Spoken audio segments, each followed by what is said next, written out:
Ok. Hoy vamos a dibujar un durian de cristal. Primero, utiliza un anillo de cristal para esbozar la forma básica. Después, define la estructura general inicial. A continuación, añade el color rojo rosado con brillo de estrellas en el interior. Luego, suaviza los reflejos. Después, utiliza un color marrón amarillento para crear contraste con la cáscara. Así estará bien. Poco a poco, añade las áreas oscuras. Para las sombras, puedes usar directamente este color. Utiliza colores como quintas o colores pop. Ambos funcionan. Aplica la técnica de color en grano. Después, ve resaltando gradualmente la forma. No te centres demasiado en los detalles internos al principio. La estructura interna es muy compleja. A continuación, añade las sombras y las partes oscuras. Luego, enfatiza las sombras y las áreas oscuras. Empieza con la estructura general. Luego, añade transiciones entre tonos cálidos y fríos. Muchos no se dan cuenta de los cambios de color. Eso demuestra que tu percepción del color todavía no es suficiente. Todos los colores se influyen mutuamente. Los colores circundantes se afectan entre sí, creando una transición entre tonos cálidos y fríos. Llévalo poco a poco, ¿verdad? Y al final, haz que la textura de la pulpa se note. Dentro de la pulpa hay algunas partes blancas, ¿verdad? Esas partes hay que destacarlas gradualmente. Ve desarrollando la textura poco a poco. Primero define bien el volumen y luego refina. Mira cómo marco las líneas de transición y las sombras. Todo esto es para resaltar el volumen más cercano a ti, ¿verdad? Por eso, cuando dibujamos debemos prestar mucha atención. Primero define el volumen. Y luego ve observando los detalles internos. Fíjate en las áreas que marco. Están relacionadas con la estructura interna. Además, la posición de la parte superior también cuenta. Y los reflejos. En la parte superior se refleja una sensación de cristal transparente, se debe reflejar antes de continuar. En la parte delantera, el color amarillo. Este durian tiene una textura más similar a la pulpa normal. Dibuja las áreas de volumen necesarias. Marca las líneas de transición de luz y sombra. Y para las áreas grises, utiliza técnicas como 3 capas. También puedes usar herramientas como 4S o 3S. Con estos lápices puedes crear una sensación de volumen rápida. Esta pequeña satisfacción debe lograrse utilizando pinceles pequeños. Nunca uses pinceles grandes. De lo contrario, no podrás crear esas variaciones. Después, comenzamos a usar pinceles pequeños. Es decir, pinceles para líneas. Los pinceles para líneas pueden ser de tamaño 0 o 0S. O incluso de tamaño 1S. Todos son adecuados. Los pinceles pequeños son clave para dar forma. Pueden detallar muy bien algunos aspectos específicos, especialmente en los bordes más suaves.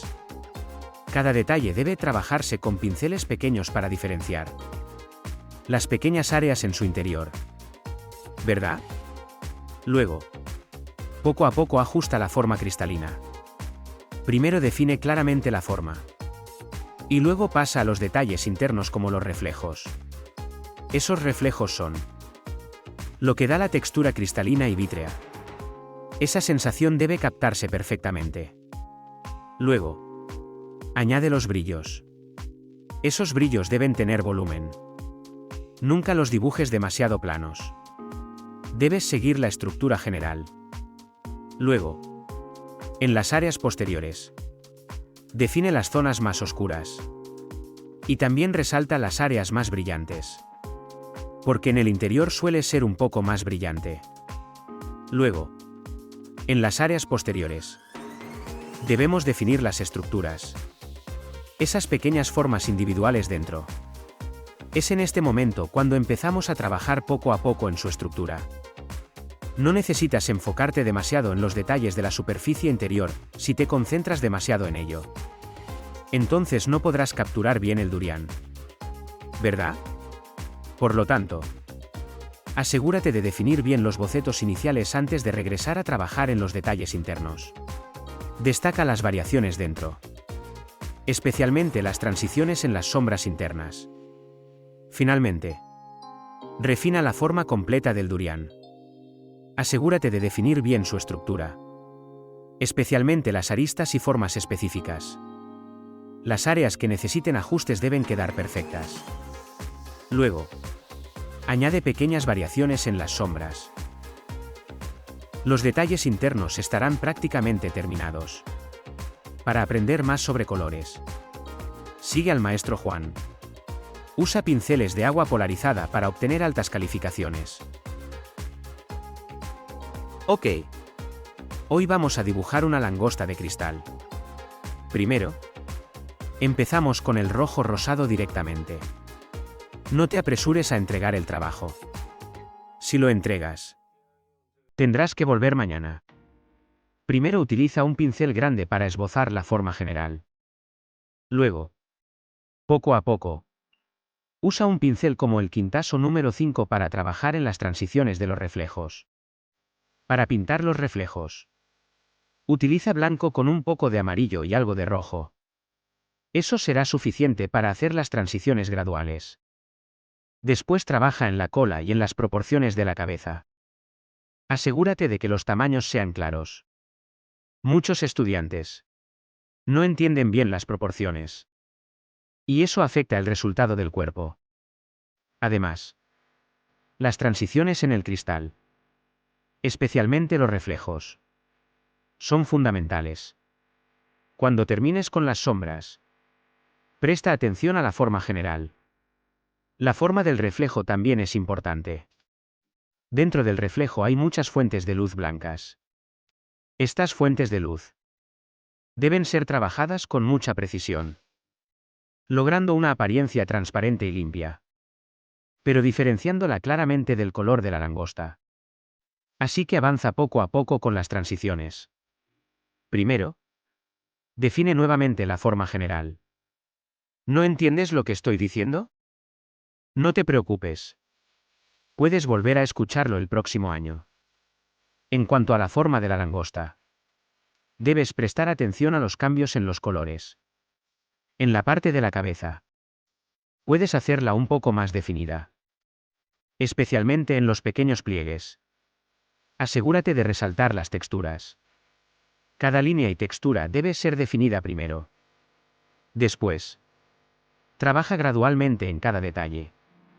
Asegúrate de marcar los ángulos. Para los ángulos, no los hagas demasiado marcados. En cambio, para las grandes pinzas delanteras, hazlas un poco más intensas. Cuando llegues a los reflejos, asegúrate de que sean más transparentes, especialmente los colores con variaciones internas. Reflejos con colores vibrantes y variados deben tener una sensación transparente. Asegúrate de capturar esa sensación. Cuando llegues a este paso, no pestañees. Luego, continúa con transiciones graduales en las pequeñas áreas de sombra. Poco a poco, refina las áreas menores de la superficie. Las pequeñas capas y las variaciones pondrán a prueba tus habilidades de dibujo tonal. Luego, trabaja en las sombras y las variaciones internas.